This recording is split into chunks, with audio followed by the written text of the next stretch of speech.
Ladies and gentlemen, the title does not deceive you. This is the last episode of the TMG Podcast. I think it's a bittersweet moment for everybody. And before we get into it, I think a lot of you have wondered, well, why did we keep this show going until now? And why end it now? And I do briefly want to talk about that. The first reason we kept going is you guys. A lot of you continue to listen to the show, and more importantly to us, a lot of you continue to pay for the show. And we are very grateful for that, and I'll give you a little bit more insight onto that in a moment. Another reason we kept going is pretty straightforward. We just had a big contract with an advertising partner, so we had to fulfill that, and now we're on the other side, and we're free. So no more suits putting shackles on us. We now can make the call with what we want to do. I personally want to thank you all for continuing to listen, and especially those who continue to pay for the show, because with that support and all of the money we're making from our ad contract, in a time that was very sort of chaotic and uncertain, I didn't have to let anyone go. And everyone who works at the studio is really important to me. They work their asses off. They anything that I would ask while I was sort of figuring out the next chapter for the studio, they would handle it, no questions asked. And so, being able to look after them and make sure their livelihood was still intact, I couldn't have done that truly without you guys. So thank you. Something I feel I have to note just for everyone is that neither myself or anyone at the studio is ever delusional about reinventing this show.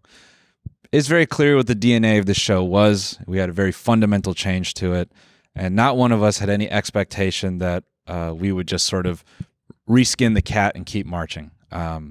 We knew that there would inevitably come a time that this chapter would have to close. And for me personally, I feel that I need to close this chapter. This next bit here is something that I normally don't do. I really loathe talking about myself, but I guess if I'm just transparent with you guys, I've worked like a dog this last year and a half, and there's no sort of hyperbole there. I did about 80 shows this year, and what that looks like on paper is about a third of the year I was traveling and just gone. But still, I managed to upload a significant number of YouTube videos, despite having taken like a year and a half off from YouTube. I was able to develop my own personal podcast, The Company Lot. I was still able to run the network, and we were able to pull off our first short film, and I was trying to do all that while keeping this show running, and most importantly, learning how to be a father. And I do have to take this moment to say thank you to my wonderful wife. There's no chance that I'm sitting here with a smile or a clear head without her. So thank you, Alina. Oh, yuck. Cut that. You can keep it, but God. Fuck. I really want to thank you guys for supporting us in a time that, Jesus Christ, why? Oh. It's almost down. Just pushing it down. It's almost there. It's almost in my balls. Let's put it down to the nuts. To everyone that rocked with us through this period, I really want to say thank you. While we kind of pushed the network forward and figured out what we wanted to do next, you guys gave us a lot of fuel to do that. Not just monetarily, but as far as just sheer support. I can't overstate how much that meant to myself and everyone here. I'm really excited for next year. I'm going to keep doing The Company Lot. If you guys want to keep supporting me and everyone at the studio, you can do that right now at tmgstudios.tv. I personally have a lot of goals and ways that I want to challenge myself, and I feel that closing this chapter will kind of enable me to just free my mind and do that 100%. So I'm really stoked about everything that I want to put in front of you guys. I don't want to speak too much about it. I just want to do it. So yeah, thank you all for continuing to watch this show. And if you're tapping in one last time to the TMG Podcast, thank you. I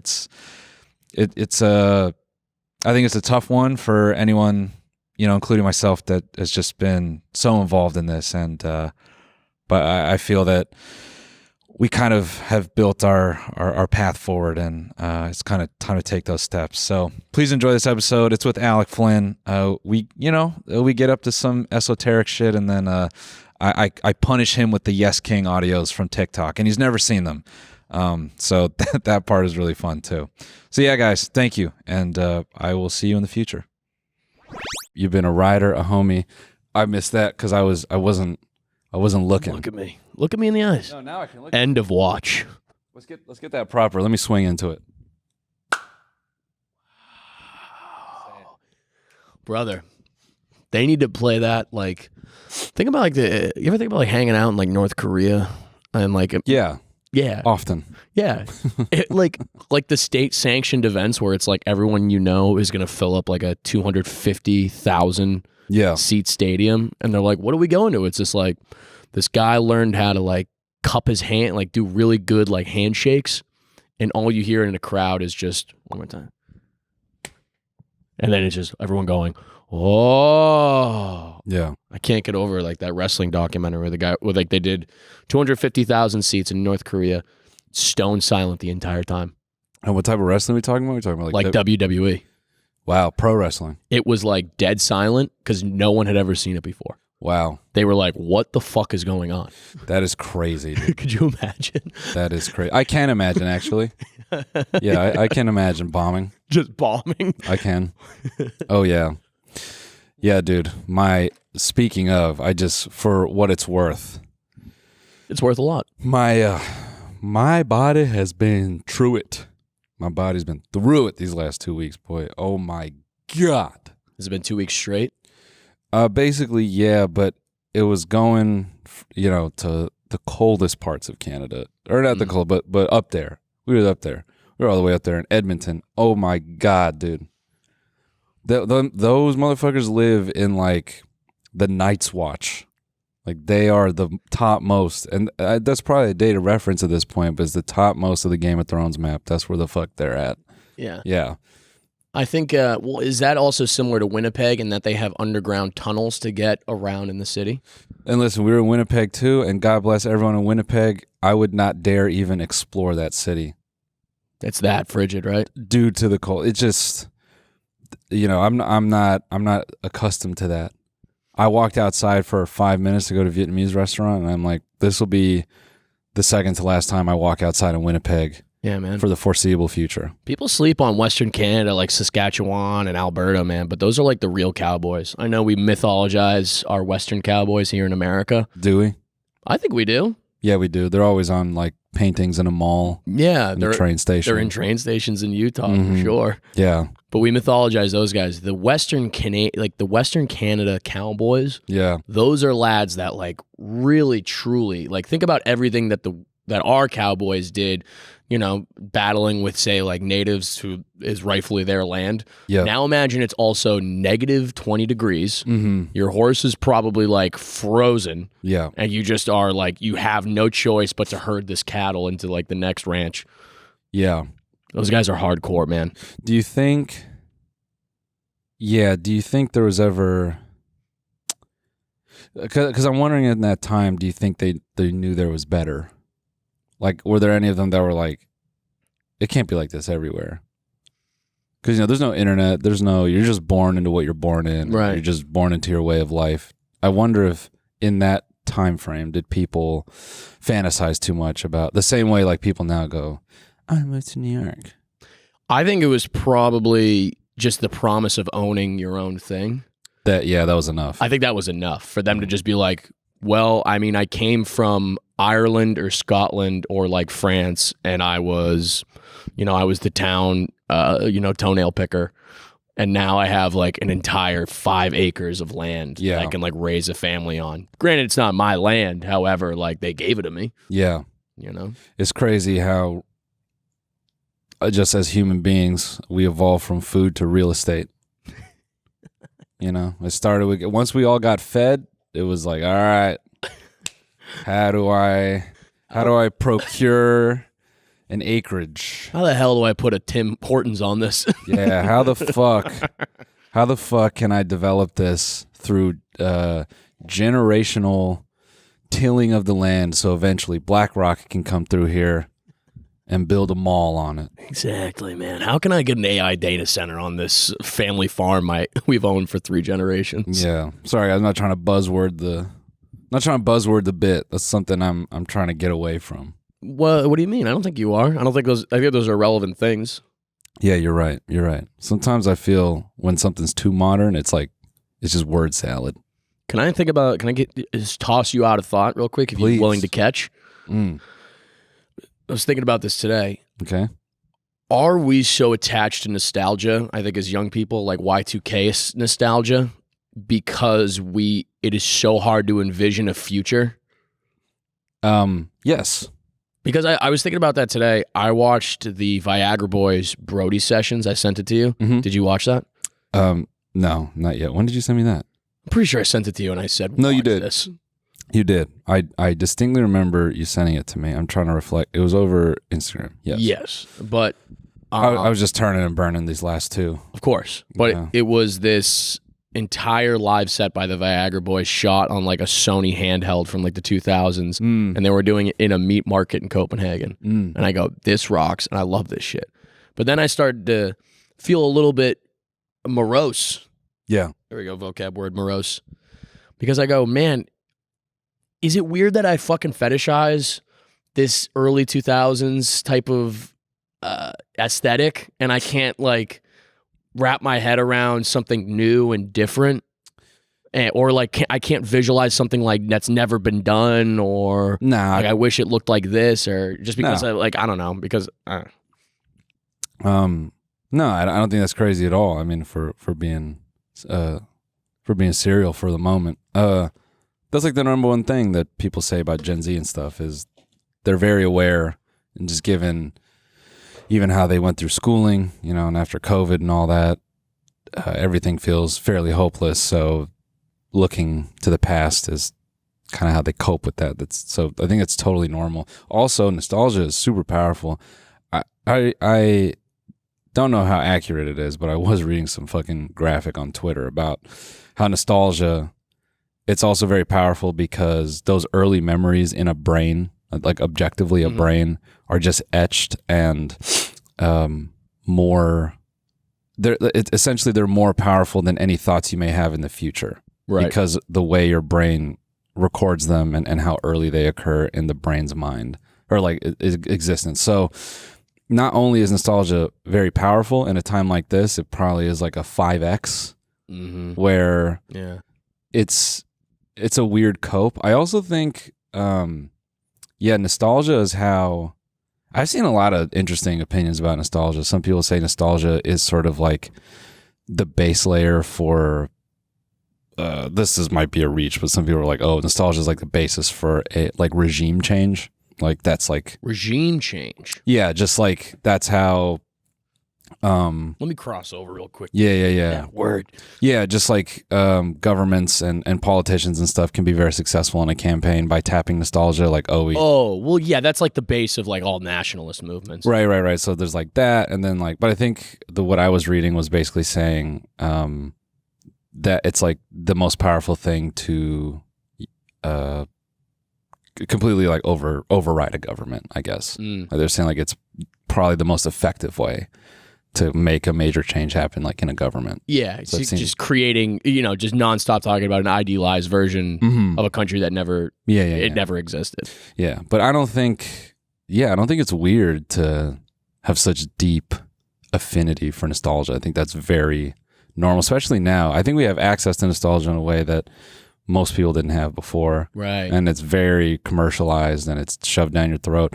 I also have a weird thing where I don't think this is a genius point by any means. I'm sure anyone can pick up on this, but nostalgia is definitely a way to keep you, like to arrest your development. So to keep you mentally frozen.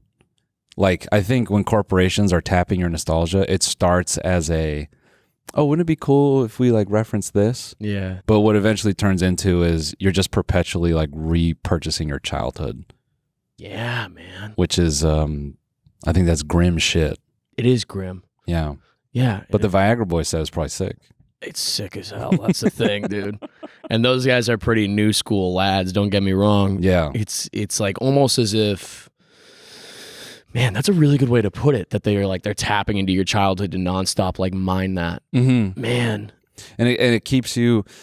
I think it's this weird thing where, and I feel this messaging is all throughout art and all throughout music, where people go, they want to keep you down, they want to keep you dumb, they want to, but, and they is obviously like corporations and stuff, but it is this weird, I don't, in the beginning stages of this, I don't think these were like conscious choices. I think they were purely just money-driven marketing moves, but now there's so much data to prove that it works. And I mean, that's why fucking every film is the fifth version of something, the remake of something. Yeah. And I think the appetite for new just gets completely like suppressed, and it's always trying to make you feel like you were when you were 17, young, spry. And honestly, sometimes I think they want you to be in that headspace because that's when you're reckless. And that's when you go, fuck it, I'm going to buy this. Yeah. Fuck it, I'm going to do this. And you don't see yourself as who you are currently. Yeah. Yeah. I just wonder, like, if there are any real solid, fundamental, like, strategies for somebody that, I like to consider myself a creative person. Oh. Yeah.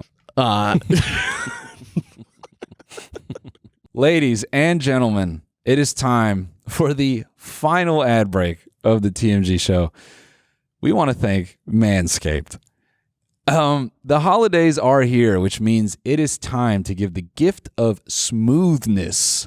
Manscaped's Performance Package 5.0 Ultra is the ultimate upgrade. From trimming to freshening up, this all-in-one grooming kit keeps you clean, confident, and ready for any festive occasion. Head over to manscaped.com and join over 13 million men worldwide who trust Manscaped. Use code TMG15 for 15% off your entire order. The Performance Package 5.0 Ultra is your clean slate for 2025. Tackling everything from body grooming to rogue nose and ear hairs. Start the year sharp, confident, and ready for whatever comes your way. Check out the Lawnmower 5.0 Ultra Groin and Body Hair Trimmer and the Weed Whacker 3.0 Ear, Nose, and Eyebrow Hair Trimmer. They also have you covered when it comes to ball aftercare. The Crop Soother and Crop Preserver keep you fresh, comfortable, and confident, so you're always ready to move forward. Free gifts included too. Kick off the year with bonuses that elevate your routine. Boxers 2.0, Midnight Bravo, and the Shed 2.0 toiletry bag, because you deserve an upgrade. Give the gift of smooth this holiday season with the Performance Package 5.0 Ultra. Get 15% off with code TMG15 at manscaped.com. That's 15% off plus free shipping at manscaped.com with code TMG15. Because nothing says I care like a well-groomed man. Oh. Yeah. Real French, dude. Yeah, if I'm fucking French as hell, dude. French drenched, dude. Oh, oui. But I like to get, like, I want to know if there are like strategies to just kind of get out of that mindset and start thinking about new stuff. I don't know. Do you think this would be a crazy idea? I wanted to like film something where it's like stand up, but I'm like just at a crowded bar with like a microphone, and I'm just going up to different people, like groups of friends, and just like doing my set. And they're like, what are you doing? And I'm just, oh my God, I got this roommate. I'll tell you what, this guy's crazy. And they're like, hey, dude, we don't know you. Yeah. And you just like try and like get them onto your side. Yeah. I mean, not even crowd work. You're just not even asking anybody's name. I think maybe part of like avant-garde is just doing it. Right. I think that because we're all guilty of this, is being like, what do you think of this? I think that is the weird self-policing that we all do to each other. Mm-hmm. And then we go, the algorithm, and then that's where the discouragement happens. And I think avant-garde is where you go, there are no rules. Yeah, I want to make this for me. Yeah. I've been realizing that lately. I posted a video yesterday because I'd spent like a good hour on it, just making a video of all the live music sets on YouTube that I really enjoy lately. Mm-hmm. And I'm like, you know what? This will find whoever it wants to find, but I'm really glad that I got to talk about this because this is stuff that I love. Yeah. I love having beers with the boys and throwing on a live concert. Yeah. You know what I mean? Yeah. And then going back and forth, band for band, essentially. Yeah. With your pals, and they go, have you seen this one? And I'm like, yes, of course. Yeah, I like the. I say band for band. It's literally band for band. Yeah, I like the idea that. Yeah, the white dudes from Boston misinterpret. Let's go band for band. Let's go band for band. Yeah, dude, Cranberries, nice, dude. You ready? You want to hear Glycerin live? Album spread. Hard. Yeah, CDs. CD album spread. CDs nuts album spread. Well, it's also because like every single like art thing or a thing that people do now is because we have like the medium, which is social media, and like the tool, which is this thing in our fucking pockets. Everyone goes, okay, I'm going to just like do the bare minimum thing that I see everybody doing. Yeah. It's like the street interviews. You know what I mean? Yeah. Like all of this shit can be done so well because the story being told is in a minute and a half. Yeah. And it's like super salacious and stupid. Yeah. Yeah. I don't know, man. That's why like I appreciate like when people come to me or like they're like they enjoy the grill ASMR. Yeah. And they're like, yeah, man, it's like very relaxing and like nice because you talk and I want to like be there and enjoying a good time. Yeah. You know what I mean? Like, and having thoughtful discussion. Yeah. Like, interesting. in a park. Yeah. Not to plug my own shit, but you know what I'm saying? You're on the network, baby. I'm on the network. You could plug. Ooh, wait. Daddy's on the network. Daddy's on the network. Daddy's on the network. I know, guys, we're being real pretentious art guys here. But it's fun being pretentious art guys. You know why? Because I got nice fucking pants now, and I can wear them. And you can cross leg and you can talk shit. They're too big, so I rolled them up on the top. Dude, sweet belly button. I don't think I've ever seen your grizz like that. Holy shit, dude. Dude, don't bleep that. No, bleep that. No. You like the barrel? Bleep that. Time to. Yo, bro, you and Tom, dude. You know what? There needs to be a band with you and Tom as Tom, the fucking dude. Drums, dude. And you guys are fucking slapping barrel, and it's you two. Yeah, me and Tom would just get into a huge argument right away. He'd be like, "All right, first things first. We're only playing songs about holidays." Yeah, yeah, or Halloween. He's Mr. 4th of Halloween. July, Easter. Oh, bro, do I got a funny ass story? I'm gonna tell this in a second, but let me say this. You know what Tom is screaming all tour? Milk me. Milk me. Milk me, Dad. I don't think we told the story, but randomly Alec got on. First, he starts screaming "Milk me" in the green room at Salt Lake City. Then he gets on all fours on a table, and he just starts yelling at my tour manager, Tom, going, "Tom, milk me! Tom, are you going to milk me? Milk me, Tom. Tom, I'm not going to go unless you milk me. Milk me." Is nobody going to milk me? Yeah, dude. Wait, I want to add one last pretentious art thing before we get to the milk me. How far are you in Pluribus, Ev? 3 episodes. I've watched 3 episodes. Okay, so I think I'm on the 3rd episode as well. Have you watched it? No, man. I'm still watching Chair Company right now. Pluribus. Okay, I don't think this spoils anything. I'm just going to say generally. I started thinking, maybe this wasn't his intention, but it started to feel like the whole thing is a visualization of technology flattening culture. Ooh. So the way everyone becomes on the same wavelength, and there are very few left that can functionally be themselves. There's probably something that happens that completely nerfs that. But I started to feel like, oh, weird. I wonder if this is kind of how we all are in a way. Yeah, that's interesting. Yeah. Man, yeah, we all fucking are flattened, but we're going to get out of it. I can feel it. Yeah. Like, man, I don't know. I'm trying to get that spesh up and going too, dude. I want to get yeah, man, I am. When do you want to shoot? Like before the middle of next year, because I think I did the hour at New York Comedy Fest. My agent, and Dude, congrats! First theater. Yeah, that's what I was doing the entire time, like Fiddler on the Roof. Yeah, I was up in the air. Yeah, but thank you. I got really excited about it. I have to stop saying "we" when talking about accomplishments that I have made. Yeah, because I've been called on it twice now. People are like, "Why do you keep saying we?" And I'm like, it's because you're listening to all that, all that fucking Newcastle British rock. Yeah, thanks for rocking with us. Hello, everybody. This next one's called Swinging in the swing pan. Yeah, appreciate you listening to us. All right, and if you don't realize that Wigwam is the #1 band in the world, you gotta fucking dump in your pumps. Yeah. But I do it because I think I just am very self-conscious about any sort of accomplishments that I make, and I feel like any accomplishment I do make, it is the reasoning behind. What is the word I'm looking for? It is because of the people in my life that are there for me, and you're one of those people. So I want you to know that. But like, it's the people that I feel that make it happen. 2,000%. I feel that. Yeah. Yeah. I also think about that as well. All the I was feeling it this weekend in Wilmington, North Carolina. Yeah. The late show. The 2 late shows that I did there, I didn't feel like I gave it 100%. And then because I don't know, I was just fucking. I don't have an excuse, but I can't go out there and. If they don't bang as hard as the early shows, I'm like, man, I really didn't. I let these people down. Yeah, I feel that all the time. Yeah, all the time, and it really bums me out. Yeah, I think that's natural because you have done so many shows that you can compare. Yeah, man, that's the hardest thing, especially if it's the same night, same setting. Just literally one, like 2 hours later. I think the way I've tried to combat that is over intellectualizing that. These are different people.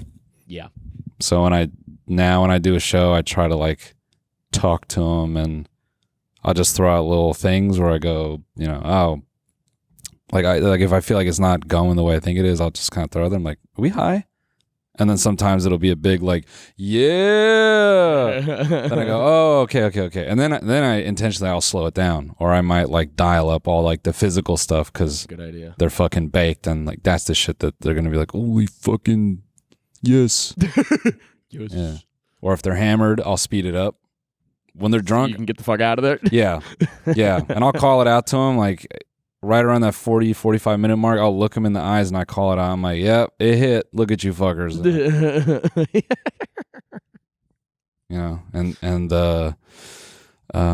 Someone got too fucked up when you're in the meet and greet line and they're just like, yeah. On you, by the way, on your arm, just. But dude, yeah, when are you want to shoot it before the middle of next year? Yeah, I'd like to. I think the hour's pretty much done, and I feel like if I keep adding to it, it'll look completely different, which will be all right. I think I wouldn't mind it, but I think like the first 30 minutes right now are like, I can't be touched. Nobody can touch me. Yeah. So even if I get that 30, I think I'd be good to go because I'd still talk about all the shit I want to talk about. Yeah. Well, tell the boy. Let us know. Oh, we will. We'll get it fired up, and then we'll actually have a live band. I'll be playing my own songs. Yeah. Nice. You don't want to do the wrestling concept? Oh, I do, for sure. Yeah. Yeah, the wrestling concept's definitely what I want to do. I'm...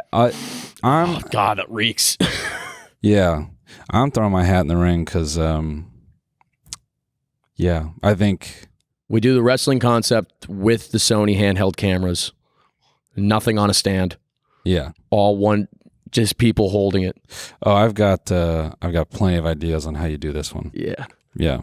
You I have people in the crowd and I go, "What are you doing?" And then they're getting up like, "I gotta go." Yeah. Just we do random. What was that? Sandler did his newest special where like the Safdie brothers just made everything like suck. And like they kept throwing shit at him. Oh, that's hilarious. And like he didn't know what was going on. Like in the beginning of the special, he would just have like random guys come up and be like, "Hey, Adam, come on, man. I need a couple pieces. You just got to sign a couple things, please." And he's like, "Who are you? Who let you back here?" He had no clue. No clue. Like wow. There was supposed to be like, and then he gets up on stage and like there's one light that keeps flickering on him. Yeah. And he's like, "Can somebody fix that?" Can't get anybody. There's somebody guy in the back just goes, "No." Fucking haunted house. I don't know. I'm not the guy. I don't work this style. He goes, "All right, whatever." Haunted house stand up. Jesus. It's kind of awesome. I mean, because he's just like, because that's what he feels sometimes when you're at like a show. Yeah. And like at a random club, you're like, "Dude, I truly have no control over this." Dude, fucking all the drama with the Blue Note. Oh, yeah. That shit is so crazy how many comics posted about them motherfuckers not paying. I remember Lisa Traeger was posting, we had like a group chat and she was, like, yeah, I was literally on my way there. And then like they were like, hey, we're closing down. We can't pay you like X amount. If you still want to come, like we can give you half. And she's like, no, fuck that. Yeah. And then everybody just started posting and being like, what the fuck? Yeah. But that's like classic. Most comedy club owners, like if you want to go to a good ass comedy club, you can tell by like the way they also like treat their customers. Yeah. And like their staff especially. Yeah. Like one I do want to shout out is Dead Crow Comedy Club in Wilmington. Not just because I was just there, but like Amy, the owner, she makes every comedian feel super special. Everybody like has a great time, and the crowds are good too, which helps. But like, that's a good club. Like you should, and I think for people listening, like support your local comedy club. And if you can tell that they're assholes, like don't. I guess. Yeah. Shout out to Philly Helium. Yeah. Right. Love everybody there, man. They're always so nice when I pull up, dude. Make me feel at home. As long as you feel special, dude. I mean, you go to some clubs and they're like, who are, like you literally roll up and they're like, who are you? Yeah. And I'm like, I'm the guy who's on the poster right there. Yeah. Okay. Yeah. Yeah, just stay right there. Give me a second, okay? Yeah. Yeah. Well, speaking of the road. All right, so we are in. It's our last night as a unit. We are in Atlanta. Hotlanta. We are staying by the airport, but naturally to close it out, we got to go play some pool. So we happen to find a bar. It's got 4 beautiful tables. We get in there. I think the average age in there is about 50, maybe 45, 50, somewhere between there. And there is a gentleman by the name of Deacon Kane. And we learned this afterward. He's running a little karaoke setup. Mm-hmm. And, you know, he's calling it out. His family members are kind of going one by one up there on stage, and this family can sing. He can sing. His cousin can sing. They can sing. They're killing it up there. Then here goes Tom, drunk as hell. Not yet, but he's getting there. He goes up and, you know, he goes, play that funky music, almost, white boy. Almost. He goes up and he's like, hey, man.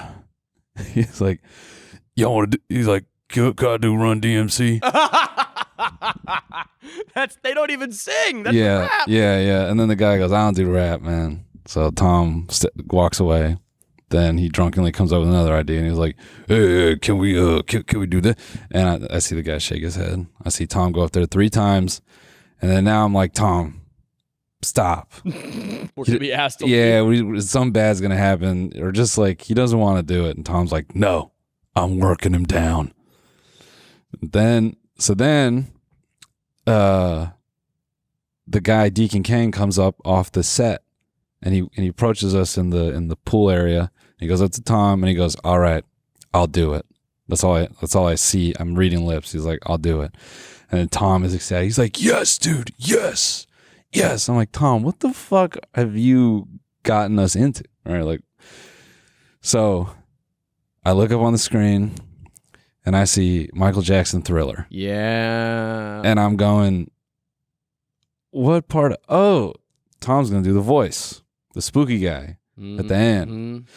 But then the guy hilariously, Deacon Kane, goes, y'all ready for 6 minutes of this shit?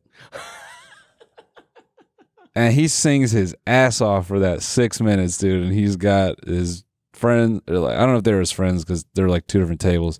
But at this point, I'm not sure who. I don't think any of his family members are there. But people are like getting up from their chairs and they're dancing with him. They're like doing the Thriller fucking fingers in the air, and you know, it was like a super wholesome moment. It was mad funny. And then Tom, I think what was hilarious was Tom goes to do the spooky guy voice at the end, and that guy's voice is embedded in the instrumental. So technically, Tom didn't even have to do it. So he kind of conned that guy into singing 6 minutes of Michael Jackson very well. But you know, Tom got up there and rocked it with him, and then it turned into this like beautiful thing where the dude Deacon was like, you know, he just shared some words. He was like, bro, honestly, I needed that. He was like, thank you. And it turned to this really like, wait, Wait, what? I needed that? Yeah, he said I needed that. And then they were like, seems like he does that every night, though. but I don't know. It's something about it. He just. It's also like Tom's energy. I think it was that. And then, Deacon was really intentional about telling him, like, nah, bro, I really appreciate that, man. I needed that. I needed that. Yeah. You know what it was? It was $100 Tom gave him to please play the song. Hey, thanks, man. I'm low on rent this month. No, man. He was a great dude. He was like, just super nice and welcoming to us. And it was so funny. Just Tom being like, gotta do it, man. No, he's gonna do it. He's gonna do it. He's gonna do it. He's gonna do it. He's gonna do it. Yeah, bro. Shout out to Atlanta, man. What a show. That was a good way to end it. Were you at the theater? I was at Center Stage. What is that? It, I think, is maybe traditionally a music venue. Really interesting. It's like a micro arena. It's like stadium style. Is it in the round? Huh? Is it in the round? I don't know. I'm not. Is it rotund? Not really, no. So it's got like stadium style seating against the walls, and it's got a pit that people sit in. And it's a music stage, like it's definitely high. Mm-hmm. It's definitely, a shoulder to shoulder on a music night. But it's got 3 theater screens in there. It just looks crazy, and the sound is real good. What was funny is shout out to the lighting. Our lighting guy in Orlando, bro. You guys always got good lighting guys. Yeah, man.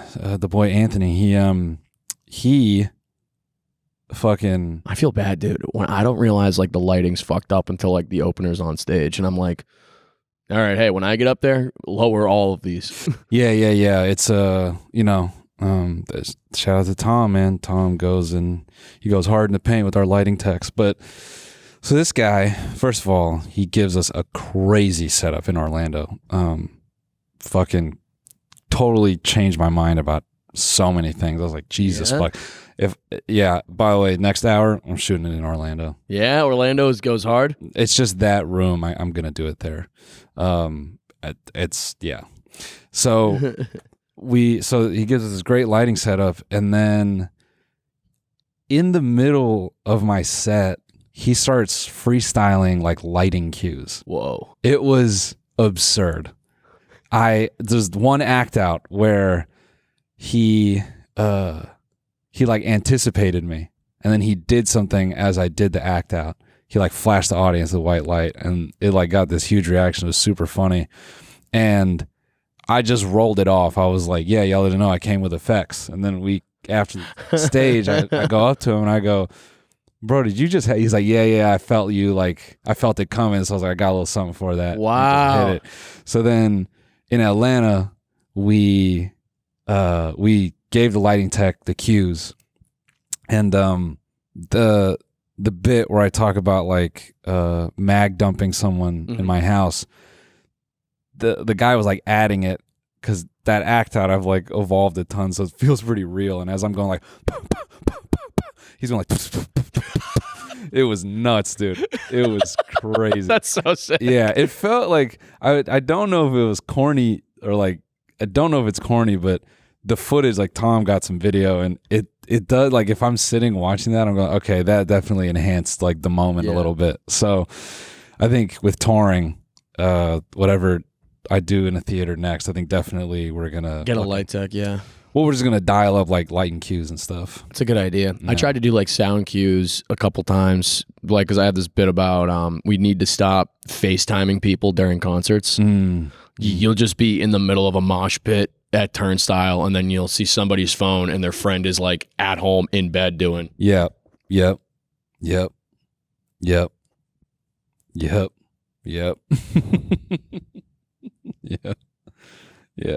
And I'm watching this person like, what the fuck? And then I get fucking smoked in the head because I get distracted. Yeah, dude. But I want to like have like birds playing, and then it's just me going.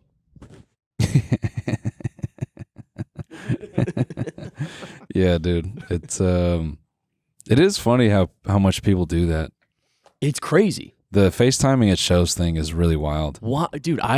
My buddy, it sounds like shit. You're not understanding what's happening. My buddy Will Namwange, shout out Will. I was doing a show in DC. He showed up 30 minutes late with his brother.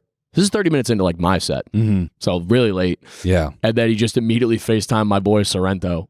Just the minute he sat down, he goes, "Yo, it's Sorrento." You're like, thanks, bro. I was like, what are you doing? Appreciate that, man. Shout out to you. Shout out Nwanga. Shout out to you, dude. Yeah. Speaking of nothing related, the boy is teething. He's got his top 2 teeths coming in. No kidding. Is he latching onto you or what? Yeah. Have you asked him to latch? My big, strong steel nipples. Yeah. He is those things are made out of leather. Yeah, dude. Oh, these are worn. These are baseball mitts right here. You can gnaw on these, brother. I got some Rawlings nipples. Every mother that breastfed is actually rolling in their grave right now, because that's what happens to their nips. Their nips get beat up like baseball gloves for sure. They go full fucking Mizuno glove. Yeah. Now I'm just thinking about baseball glove brands. Yeah. Mizuno, Nakona. Mm-hmm. Yeah, I can't believe I'm pulling these back from like my recess. If I like just actually made space in my brain to like for like peace and calm, instead of like movie quotes, like song lyrics and like baseball glove brands, I think I would just be such a more efficient and nice person. Instead of like this absolute psycho that was like jamming out an electric guitar when you came in, despite not knowing how to play guitar.